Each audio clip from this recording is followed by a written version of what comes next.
الحمد لله نحمده ونستعينه ونستغفره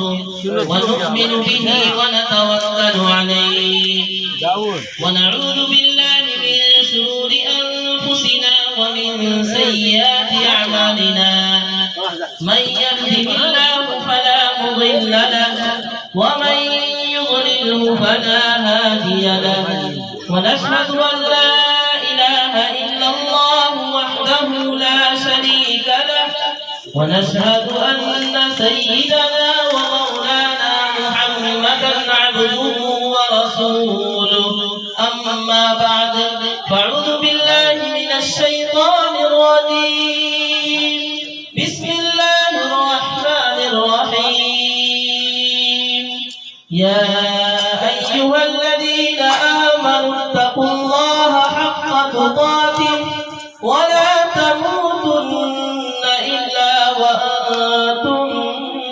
مسلمون وقال تعالى يا أيها الناس اتقوا ربكم الذي خلقكم من نفس واحدة وخلق منها زوجها وبث منهما رجالا كثيرا ونساء واتقوا الله الذي تساءلون به والأرحام إن الله كان عليكم رقيبا وقال تعالى يا أيها الذين آمنوا اتقوا الله وقولوا قولا سديدا يصلح لكم أعمالكم ويغفر لكم ذنوبكم ومن يطع الله ورسوله فقد فاز فوزا عظيما وقال النبي صلى الله عليه وسلم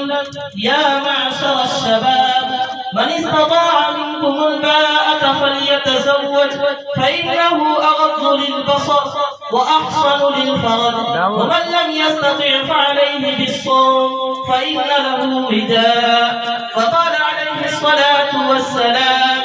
تنكح المرأة لأربع لمالها ولحسبها ولجمالها ولدينها فاظفر بذات الدين تربت يداك وقال النبي صلى الله عليه وسلم الدنيا كلها متاع وخير متاع الدنيا المرأة الصالحة وقال عليه الصلاة والسلام النكاح من سنتي وفي رواية أخرى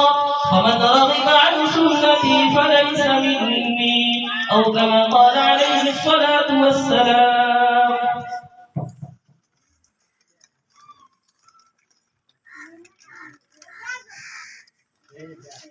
मोहम्मद रुस्तम वल्द मोहम्मद बीकन साहब साकिन ललपट्टी वार्ड नंबर 9 सप्तरी नेपाल। आप मेरी बात तवज्जो के साथ सुनिए। अनीसा खातून बिनते मोहम्मद हशमत बिशनपुर नेपाल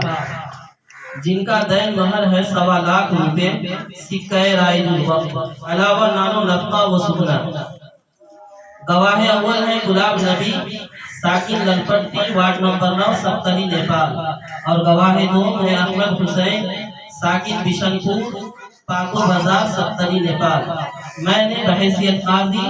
तमाम हाजिरीन मजलिस की मौजूदगी में आपके साथ उनका निकाह कर दिया। क्या आपने कबूल किया? मोहम्मद रुस्तम वल्द मोहम्मद भीकन अनीसा खातून बिनते मोहम्मद हशमत का निकाह तमाम हाजिरीन मजलिस की मौजूदगी में मैंने आपके साथ कर दिया। क्या आपने कबूल किया? बारकल्लाहु लकुमा व बारक अलैकुम। अल्लाहुम्मा अंत रब्बी ला इलाहा इल्ला अंता खलaqtani व अना अब्दुका व अना अला अहदika व वअदika मस्ततअतु अऊज़ु बिका मिन शर्रि मा सनअतु अबूउ लका बिनि'मतिका अलैया व अबूउ बिदंबी فاغفر لي فإنه لا يغفر الذنوب إلا أنت ربنا هب لنا من أزواجنا وذرياتنا قرة أعين واجعلنا للمتقين إماما اے اللہ ہماری گناہوں کو معاف فرما، مولا ہماری خطاؤں کو درگزر فرما، یا الہ العالمین ہماری سیئات کو حسنات سے مبدل فرما۔ اے اللہ تیرے محبوب حضرت محمد رسول اللہ صلی اللہ علیہ وسلم کی مبارک سنت کو ابھی زندہ کیا گیا ہے، اے اللہ تو اس کے اندر خیر و برکت عطا فرما، زوجین کے درمیان پیار محبت عطا فرما، دونوں خاندانوں کے درمیان ربط و تعلق پیدا فرما، اے اللہ ہماری دعاؤں کو قبول فرما۔ وصلی اللہ تعالی علی خیر خلقہ محمد وعلی آلہ واصحابہ اجمعین برحمتک یا ارحم الراحمین۔